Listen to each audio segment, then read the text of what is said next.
Radha Madhava, you can follow. Jaya Radha Madhava Kunja Vihari. Jaya Radha Madhava Kunja Vihari. Jaya Radha Madhava Kunja Vihari. Jaya Radha Madhava Kunja Vihari.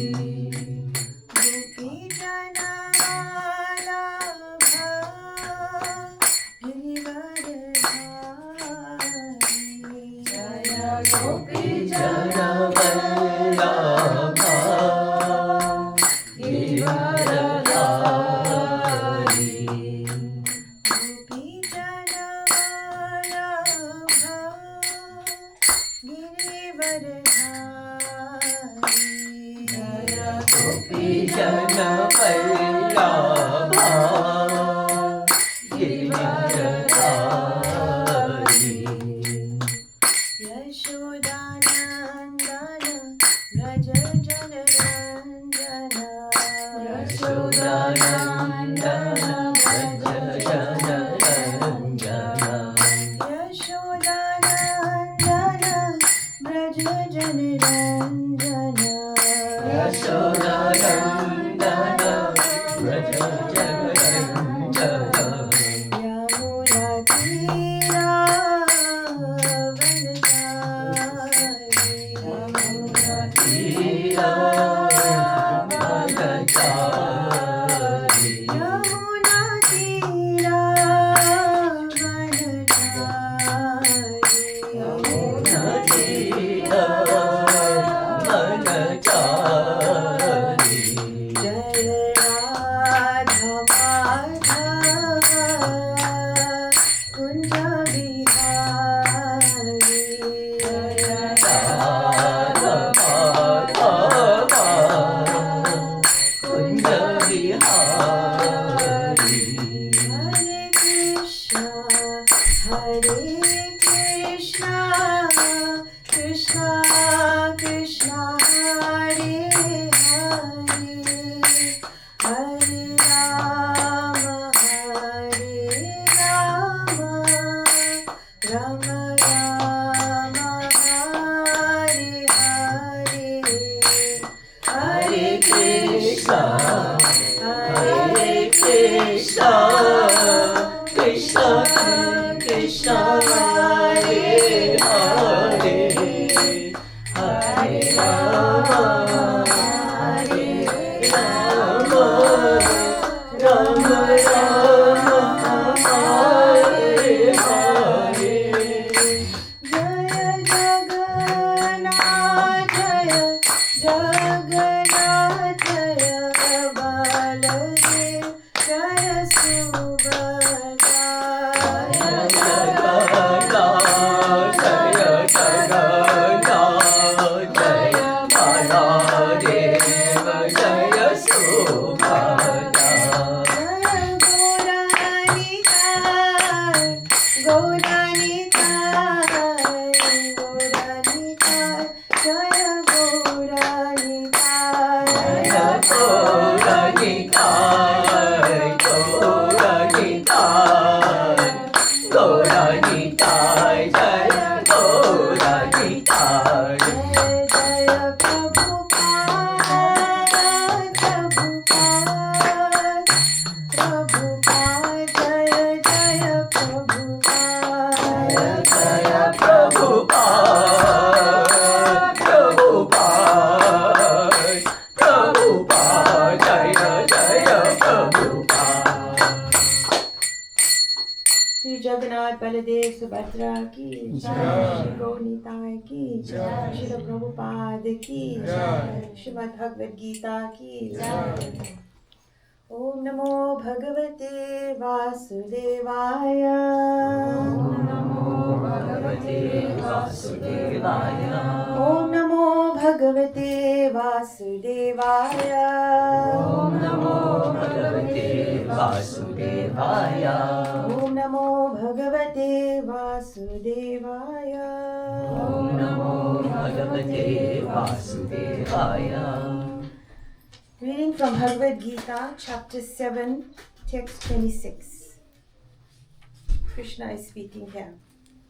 O Arjuna, as the Supreme Personality of Godhead, I know everything that has happened in the past, all that is happening in the present, and all things that are yet to come.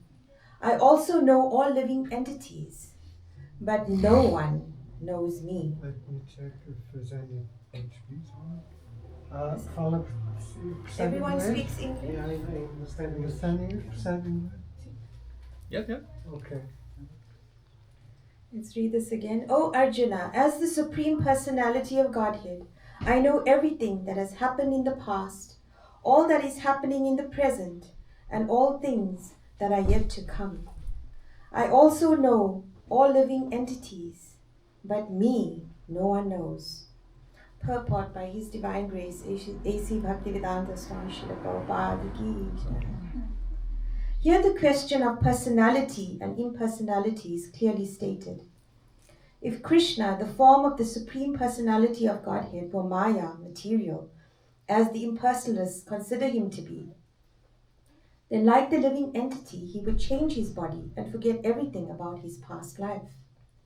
Anyone with a material body cannot remember his past life, nor can he foretell his future life, nor can he predict the outcome of his present life. Therefore, he cannot know what is happening in past, present, and future. Unless one is liberated from material contamination, he cannot know past, present, and future. Unlike the ordinary human being, Lord Krishna clearly says that he completely knows what happened in the past, what is happening in the present, and what will happen in the future.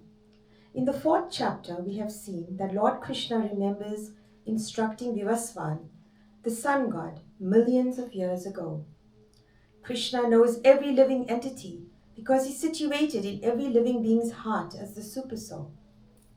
But despite his presence in every living entity as Supersoul and his presence as the Supreme Personality of Godhead, the less intelligent, even if able to realize the impersonal Brahman, cannot realize Shri Krishna as the Supreme Person. Certainly, the transcendental body of Shri Krishna is not perishable. He is just like the sun, and Maya is like a cloud. In the material world, we can see that there is the sun and that there are clouds and different stars and planets. The clouds may cover all these in the sky temporarily, but this covering is only apparent to our limited vision. The sun, moon, and stars are not actually covered. Similarly, Maya cannot cover the Supreme Lord. By his internal potency, he is not manifest to the less intelligent class of men. As it is stated in the 3rd verse of this chapter, out of millions and millions of men, some try to become perfect in this human form of life. And out of thousands and thousands of such perfected men, hardly one can understand what Krishna is, Lord Krishna is. Even if one is perfected by realization of impersonal Brahman or localized Paramatma, he cannot possibly understand the Supreme Personality of Godhead, Shri Krishna, without being in Krishna consciousness. Om Jnana-timirandasya Jnananjana Shalakaya Chakshurunmilitam Yena Tasmai Shri Gurave Namaha Shri Chaitanya Manobhishtam Sthapitam Yena Bhutale Swayam Rupa Kadhamayam Dadati Swapadantikam Jai Shri Krishna Chaitanya Prabhu Nityananda Shri Advaita Gadadhara Shivasadi Gaura Bhakta Vrinda Hare Krishna Krishna Krishna Hare Hare Hare Rama Rama Rama Hare Hare. Hare Krishna everyone, welcome to today's Sunday Love Feast program. Thank you all for coming. As we can see here in this verse, and as Srila Prabhupada explains in the purport, Lord Krishna tells Arjuna that he knows everything that has happened in the past and all that is happening in the present and all that is to happen in the future. Srila Prabhupada also mentions in the purport and refers to chapter 4, in which Krishna tells Arjuna that he had spoken the science of Bhagavad Gita to Vivaswan, the sun god. So Srila Prabhupada explains in chapter 4 that this was roughly around 120,400,000 years ago. That's a very, very long time. Then the sun god transmitted this knowledge to Ikshvaku, his disciple, and this was in Treta Yuga, and this was carrying on in disciplic succession from spiritual master to disciple. So Ikshvaku transmitted this knowledge in Treta Yuga to human society, which was around 2 million years ago. And Krishna tells Arjuna in chapter 4 that this knowledge in time became lost and the chain of spiritual teachers and disciples were broken. So he had to come to transmit this knowledge again, and he chose Arjuna as the ideal person to receive this knowledge because he was Krishna's friend and a devotee. So Krishna tells Arjuna that now I'm speaking Bhagavad Gita again to you for the benefit of everyone. And then Krishna also tells Arjuna that I've spoken this knowledge. He does tell him that he's spoken this knowledge first to Vivaswan millions of years ago. And then Arjuna is puzzled. He says, he asks Krishna, how is it that you've spoken this knowledge so many millions of years ago, yet the sun god is far older than you? Because Krishna at that time, he was around 89 years old on the battlefield. Obviously, he had a spiritual body, so he didn't appear as an old man, as we would know 89-year-old people to be. He was still as fresh as a young youth. And so Krishna, then Krishna replies to Arjuna and tells him, chapter 4, text 5, many, many births, both you and I have passed. I can remember all of them, but you cannot. Okay? So, as you know, we cannot remember much, of what happened in our past, except maybe all the good things and the bad things, But if I ask you last week what you were doing last week Thursday at 3:45 p.m., would you know? No? That's because it was a bad experience or good.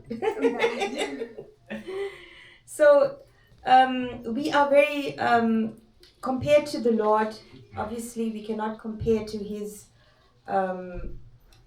omnipotence, his greatness, because we are minute. Although part and parcel of him, we are very minute and infinitesimal. The Lord is infinite, and he is all powerful and all complete. He's the primeval origin of everything. Everything emanates from him. So obviously, he knows, he's the greatest, so he knows everything.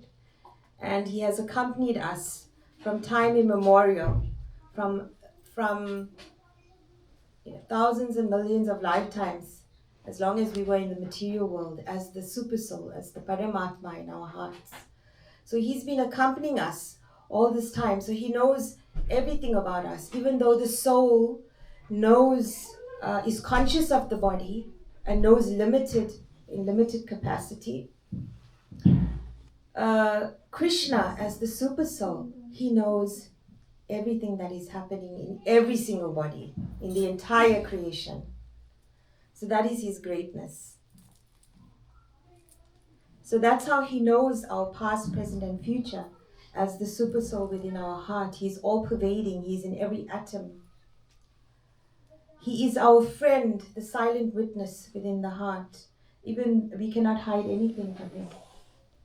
So even though we've turned away from him, it's compared to, in the Bhagavad Gita, Krishna gives the analogy of two birds sitting on a tree.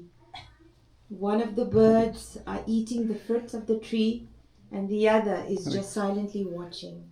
So we are like the soul, trying to enjoy the fruits of our activities, trying to enjoy the material world. And Krishna is silently watching us and just witnessing and sanctioning all of our activities. So he knows everything within our heart. And although he knows everything within our hearts, desires everything about us, our past, our present, everything that we've been through, all the struggles in so many lifetimes, not just this lifetime, all the joys that we've been through, and he knows everything in the present. Nobody knows him. He says that even all the great sages, all the great demigods, who serve him very closely, they are the agents of this material world. Even they don't know Krishna in full. Krishna says in Bhagavad Gita chapter 10, text 2, "Neither the hosts of demigods nor the great sages know my origin or opulences. For in every respect I am the source of the demigods and sages."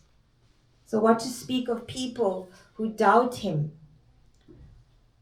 Krishna explains in this chapter all the different kinds of people, those who deride him, those who are negative or antagonistic towards him, and those who approach him. So even if great sages or the demigods or the great souls who approach him don't even understand Krishna, what to speak of? So obviously the atheists and all the people, the sinful people who deride Krishna, who comes in the human form, obviously they would not understand Krishna. So obviously, why is it hard to know Krishna? Anybody? As we were explaining, because he's the Supreme Lord, he is infinite, and we are finite. He's limitless, and we are limited. He is we are Anu, small fragment of his greatness. He is Vibhu, infinite, like an ocean and a drop of water in the ocean. We are like the drop of water that is part of the ocean.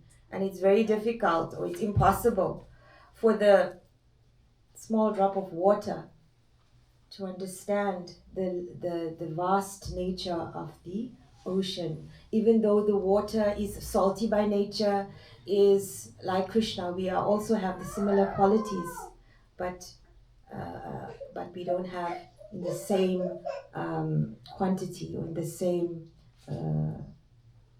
grand, in that immense grand way. So the next verses here, okay, also describe why we cannot understand Krishna in full, because we've come in this material world and we are under illusion. Krishna says in the next verse, persons who have acted piously in previous lives and in this life, and whose sinful actions are completely eradicated, are freed from the duality's delusion, and they engage themselves. That's the next one. The following one. The next one is, O conqueror of the four, all living entities are born into delusion, bewildered by dualities arisen from desire and hate. So because we are illusioned, Prabhupada very nicely uses the analogy in this in this purport of the sun and the clouds. So the sun is Krishna, and the clouds is Maya that covers our vision from Krishna, blocks our vision. So we are deluded, and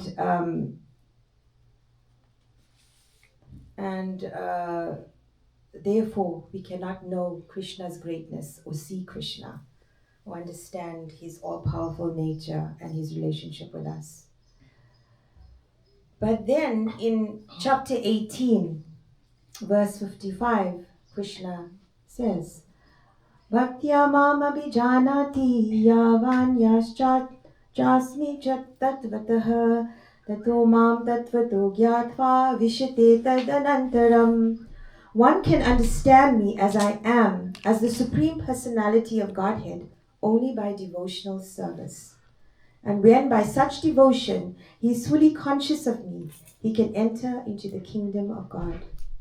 So, Krishna says here in this chapter, in chapter 7, that he can never be understood by anyone, right? Even by the great sages, by the demigods. But then here in chapter 18, he's saying that he can be understood as he is, as the Supreme Personality of Godhead, only by devotional service. So this seems contradictory, right? Yeah? It's actually a paradox. A paradox is something that seems contradictory, but actually it isn't. Because Krishna is all powerful, right? And if he wishes, he can take out that cloud. He can remove that cloud from our vision and reveal himself to us. But what he is attracted to is devotion. What he is bound by, what he is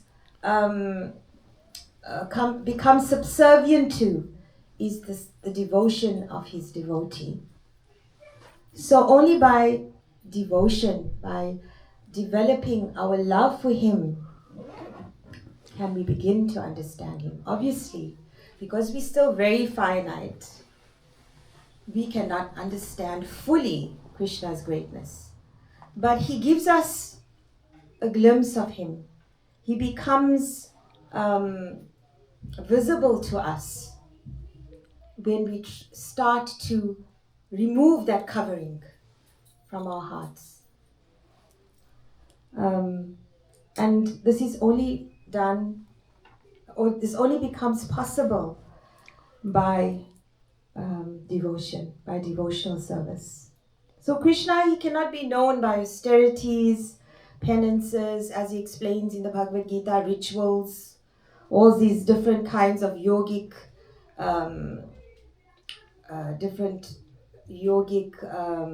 processes, mystic yoga, speculative knowledge, obviously not material knowledge. No one can understand Krishna by these means. He expresses over and over again in many chapters that he can only be understood, or he can only be approached, or he can only be seen by unmotivated, unalloyed devotional service. Why? Because Krishna becomes subservient to the devotee's love. There is a nice story. Do we have time? There is a nice story. Actually, there's many nice stories in the Srimad Bhagavatam, in the Krishna book, that you will read, where Krishna becomes subservient to his devotees and how he reveals himself to them. And one nice story is the story of Sudama Brahman. Is everyone familiar with the story? Yeah? So as you know, Sudama, he was a very, very poor Brahmin, very, very pious. He was actually Krishna's friend when Krishna was in the Gurukul of Sandipani Muni. Krishna and Balaram were in the Gurukul as small boys. And they were very good friends with Sudama Brahman. And they went their own ways. Obviously, there's some stories of them together in the Gurukul, but I will just relate the main parts. Then they went their own ways, and after and Krishna, as you know, he became the king of Dwarka, the most opulent king. He had how many wives? Anyone knows? 16,108. Yeah. He wasn't any ordinary grihastha or householder, because he was present in the palace of each of the palaces simultaneously. He expanded himself. So obviously, he's not any ordinary person. So Krishna became the king of Dwarka in this grand opulence, and Sudama, he was just a pauper, a beggar, very, very poor, because he was a Brahmin by nature. And he was just content and satisfied with what he had. And he just was absorbed always in remembering the Lord. So he wasn't really interested in accumulating wealth, even having a proper house. He was actually living in one like a hut, like a very dilapidated place. He and his wife had hardly any food to eat. And so they were becoming poverty stricken. They would just beg and cook maybe a little rice every day and eat whatever they got from begging. So one day his wife, she was becoming very emaciated and very skinny and undernourished. So she asked her husband, please, your friend is the king of Dwarka. He's the most opulent person. He can give us whatever we want. Please, I beg of you, please go and tell him our problems, and he will help us. And Sudama Brahman obviously he was very reluctant to do that. He could never think of asking anything from Krishna, his dearmost friend. He loved him so much unconditionally. He wouldn't want to bother him with all his problems. But then after his wife begged him over and over, then Sudama Brahman relented and agreed, and he said, okay, I will go, and he thought that it was an excuse for him to see his Lord again. So he asked his wife, I cannot go empty-handed to see Krishna. If you go and see someone, you have to take something and offer them. So his wife begged from one of the neighbors a little tiny handful of chipped rice. It wasn't even fit for the birds. It was these very dirty rice that is thrown away usually and fed to animals. And it was all in tiny pieces. So Sudama took the chipped rice, and he tied it in a bundle, and he put it on his waist, and he went on a long journey to see Krishna. And he was so ecstatic, he was so happy, he was so absorbed in Krishna that after so long he was going to see his dearmost friend again. So he, after a very long time, after many, many days of walking, he arrived at the palace of Dwarka. And Krishna had heard that Sudama had come. So he ran himself. Usually no one can just enter Dwarka. There are many guards, to keep people out. But then news went to Krishna that his dear friend Sudama had arrived to see him. And Krishna got so excited, so ecstatic that he ran. He left his palace, he left his wives, he left his children, he left everything, and he ran to receive Sudama. And he embraced Sudama, tears flowing from his eyes. He embraced Sudama. And Sudama also was in ecstasy. And Krishna took Sudama and to his palace, made him sit on the throne. And while Rukmini, his queen, was fanning Sudama, and Krishna was worshipping Sudama and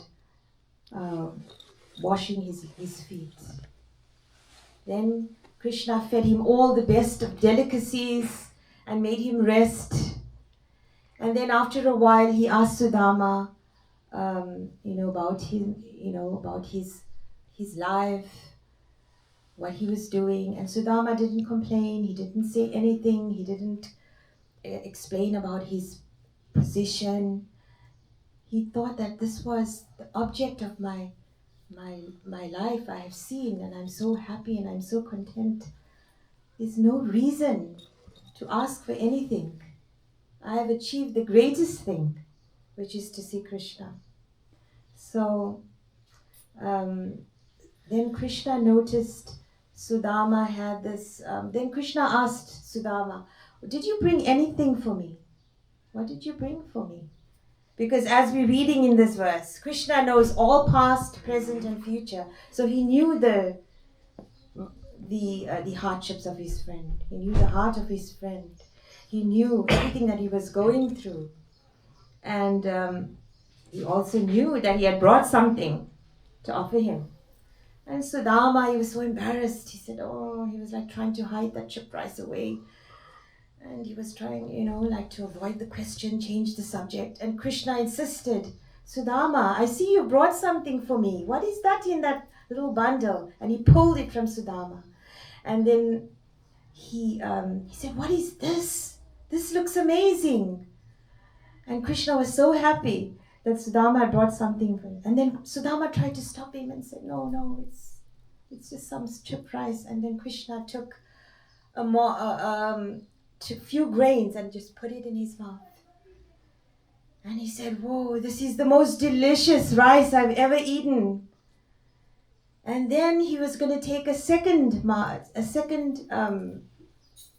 then he took a second handful of rice, a few grains. And then he was going to take a third handful of grains. And Rukmini stopped him. She said, "Krishna, no, that's enough." Because she also knew what was going to happen. Anyway, Sudama was so happy seeing Krishna. And then he finally had to say goodbye to Krishna. He never told Krishna anything about his problems. He didn't want anything. He was just absorbed fully in the Lord. And on the way home, he was just chanting the names of Krishna, remembering him, and in so much joy and ecstasy. And then when he finally reached home, or where his home used to be, he noticed that his shack or his hut wasn't there. Instead of that hut was a huge palace. And someone was coming out of the palace. It was a lady, but he couldn't even recognize her. She was dressed like the goddess of fortune, like a demigoddess, with so much opulence, with jewelry and opulent clothes. And then he realized that was his wife. And then he understood that Krishna had given him everything without even asking. Sudama never asked anything. Okay, his heart was always full with love and remembrance. But Krishna became conquered by that love, by his love, and gave him everything. Because he knew his past, present, and he knew the future as well. That Sudama wouldn't be enamored by all these material opulences, that he will use everything for Krishna's service. And Rukmini why did she try to stop Krishna from eating the rice again? Arjun?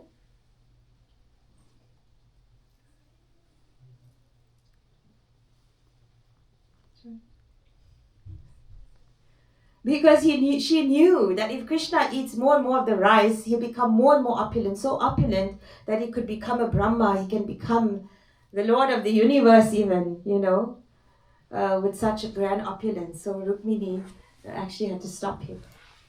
Because when it comes to Krishna's devotees, Krishna cannot control himself in giving his devotee everything. Because he becomes so controlled, so conquered by the love of his devotee.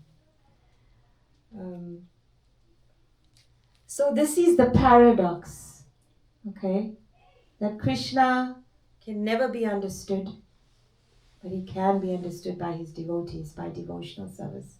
That because he's so powerful, he can make the impossible possible, right? He can make the unknowable knowable. And he can grant us, because he's infinite, he can grant us who is finite the vision to see him.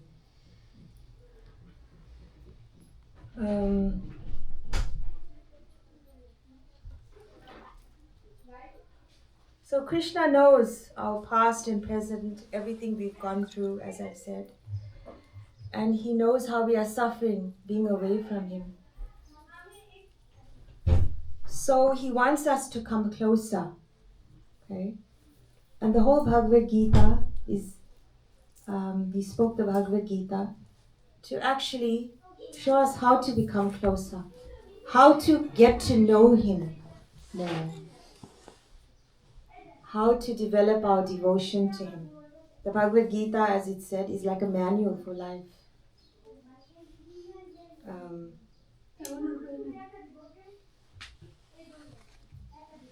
So Krishna knows our past and present, and he wants us to uncover that veil or that cloud that's covering him, the sun. And when we do that, then we are guaranteed for a brighter future, the best future. That future is with Krishna in the spiritual world, and that's what Krishna wants. So we can have that future with Krishna in loving devotion in the spiritual world. So do we have time still? Mm-hmm. So let's discuss some practical ways how we can know Krishna more. I know that you all are here because you want to know more about Krishna. That's why you are here, not with all the other people who are out there who are doing all other kinds of things. You are all, as Krishna says in the Bhagavad Gita, that out of many thousands of people, only a few are interested in him. So you are one of the rare people. So that's why you've come and want to know more about Krishna. So how can we know more about him? What are the practical ways?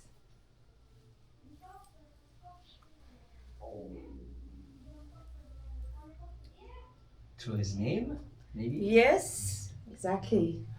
Because Krishna, why? Because Krishna is present in his name. He's directly there for us in his name. So when we chant his name, it's not some material sound vibration. He's dancing on our tongue. That's why Himadri gets always very ecstatic in Kirtan. Because Krishna is dancing on his tongue. He feels that joy being with Krishna. And that's what happens when you chant Krishna's name with real absorption. You become, when you are attentive to hearing Krishna's name, you get that bliss. Because anything in relation to Krishna is just blissful. It's natural. We are by nature Sachit Ananda, full of eternity, bliss and knowledge, just as Krishna is. So when we tap into our real nature, and the holy name helps us to do that, because the holy name cleanses the heart of all the material desires, all the material anarthas, the bad qualities, and removes that cloud, and then we can see the sun, we can see Krishna.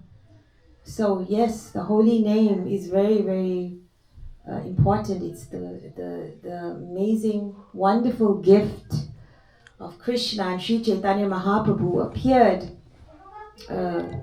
as his devotee. Krishna becomes so conquered by his devotee that God himself wants to be a devotee. Okay? So he came to give the holy name so that we can all taste that love and go back to him. So yes, the holy name is the most potent way that we can connect ourselves to Krishna and begin to know him. And what other ways we can know Krishna? Hearing about Yes, hearing about him. And hearing about him from authorized sources like the Bhagavad Gita, the Srimad Bhagavatam, the scriptures from those who represent the Bhagavatam faithfully. He's Krishna's loyal devotees, pure devotees. When we hear about Krishna, then we get to know him more. And when we get to know Krishna more, we want to know him more and more and more. Because Krishna is infinite. Yes. And anything in touch with Krishna becomes spiritualized. So the more we become in touch with Krishna, that our essence becomes revealed more and more. Our Satchit Ananda nature. Because really we're not this body as Prabhupada always repeats over and over again. We're not this material mind. We're something far greater than all of this. Another way,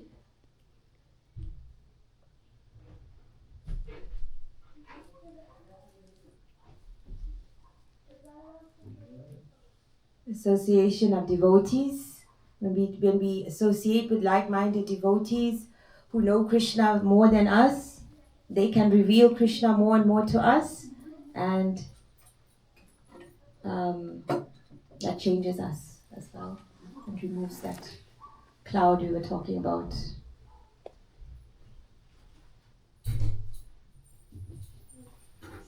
Okay, and anything else? Anything anyone wants to add or ask any questions? Yes, Kishori? Want to ask anything? Hare Krishna Prabhu, so wonderful to have you back here. Nice to see you. Would you like to add anything? Please, feel free. Maybe a question. Okay. So,